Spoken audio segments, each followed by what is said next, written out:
So there are different ways to test that 4 points cortisol.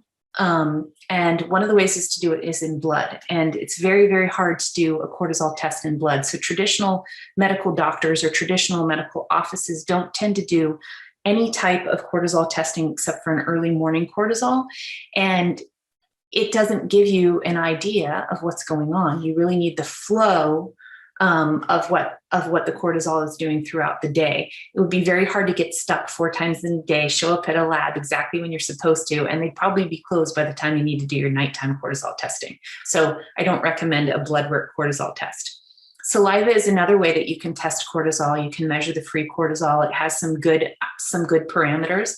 However, there's a much more comprehensive way to do it that we can get some more information and better bang for your buck if you're going to get tested, is to do a particular type of urine testing. There's different types of cortisol urine testing, and there is one type where you just pee into a collection kit and keep it overnight and do a 24-hour test.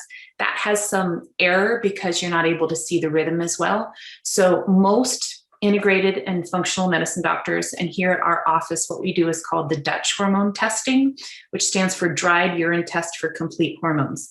It's going to test all of your cortisol pattern 4 times throughout the day to see what stage you're in, because depending on what stage you're in, it means that you need different support for supplementation, nutraceuticals, different types of exercises you would do. So you might exercise real hard in one stage and very little in another stage, and it's important to know where you're at.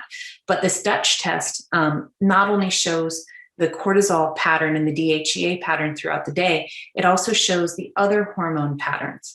And one of the really interesting tests to check for is something called cortisol.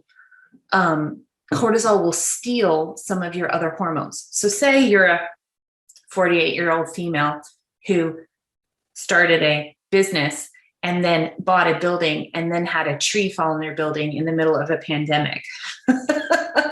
And your body's under high levels of stress and making lots of cortisol.